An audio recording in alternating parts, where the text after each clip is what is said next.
Friends, Ali Akbar food সেন্টারে আপনাদের স্বাগতম। তো আজকে তোমাদের মাঝে আমি একটা নতুন রেসিপি নিয়ে হাজির হয়েছি, স্প্রিং রোল কীভাবে বানাতে হয়। তো অনেকে হোটেল রেস্টুরেন্টে খেতে লাগে, আমার এই রেসিপি ফলো করে বাড়িতে বানিয়ে খেয়ে দেখবেন, হোটেল রেস্টুরেন্টে যেতে লাগবে না।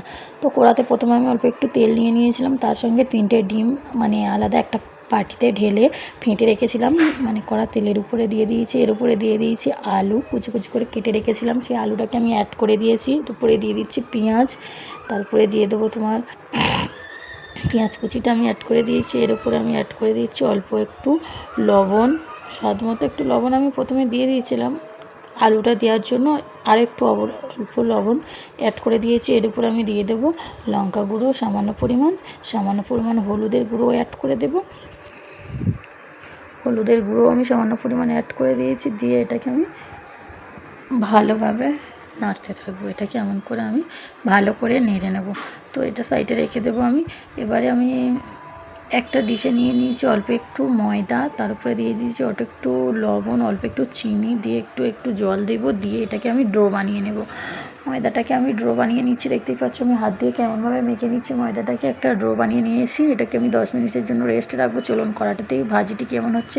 তো এর উপরে ভাজিটা প্রায় অনেকটা হয়ে এসছে। এর উপরে আমি লঙ্কা কুচি, টমেটো কুচি, ধনিয়া জিরে একসঙ্গে গুঁড়ো করা অ্যাড করে দেবো, দিয়ে এমনভাবে মাখামাখি করে নেবো। দেখতেই পাচ্ছ কত সুন্দর হয়েছে, এমনভাবে মাখামাখি করে নেবো। তো এটা হয়ে গেছে। চলুন এবার আমি ময়দাটা একটুখানি একটা প্লেটে আরারোট গুলে রেখেছি। এরপর আমি ময়দার ডোটাকে লইয়া কেটে নিয়েছি। লইয়া কেটে নিয়ে এটাকে আমি বেলে নেব। দেখতেই পাচ্ছি এটা কত সুন্দর হয়েছে, দেখো নামিয়ে নিয়েছি। যে রোলের ভিতর যে তরকারিটা করবো সেটা হয়ে গিয়েছে। তো এর উপর আমি ধনেপাতা ছড়িয়ে দিয়ে এটা সাইডে রেখে দেবো। তো এবারে আমি লইয়াটাকে নিয়ে বেল্লা চৈকের সাহায্যে বেলে নেব। তো আমি বেলে নিয়েছি। এর উপরে আমি এবারে ওই এটাকে যে তরকারিটা বানিয়ে রেখেছিলাম ওটাকে আমি আস্তে আস্তে মশলাওয়ালা আলুটাকে আস্তে আস্তে আলু আর ডিমটাকে এমনভাবে দিয়ে দেবো। তো আমি একটা প্লেটে আগে তোমাদের দেখিয়েছিলাম যে আমি আরারোট গুলে নিয়েছিলাম। তো সেই আরারোট গুলাটাকে দিয়ে আমি এমনভাবে এভাবে দিয়ে এটাকে আমি এভাবে লাগিয়ে দেবো, দিলে যাতে করে জোর খেয়ে যায়। কেননা তেলে এটা ভাজতে গেলে ছেড়ে যায়। এটা দেওয়ার পরে তেলে যেরকম করে ভাজো না কেন আর ছাড়বে না। তো এমনভাবে মুড়ে নেবো, এটা এমন করে নেবো।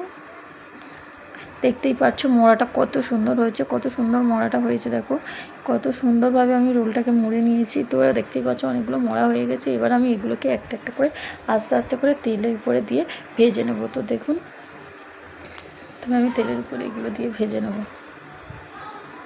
তেলের উপর আমি দিয়েছি, দেখতেই পাচ্ছ কত সুন্দর ভাজা হয়েছে।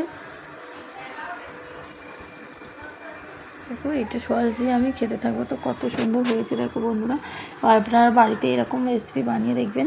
তো ভালো লাগলে অবশ্যই একটা লাইক কমেন্ট শেয়ার করতে ভুলবেন না, বা লাইক করে অবশ্যই পাশে থাকবেন, যাতে করে আমার এই রেসিপি সবার আগে, আমার সুন্দর সুন্দর ভিডিও সবার আগে দেখতে পারেন। আমার এই রেসিপি যদি ফলো করে থাকেন তো একটা অবশ্যই কমেন্ট লাইক শেয়ার করবেন।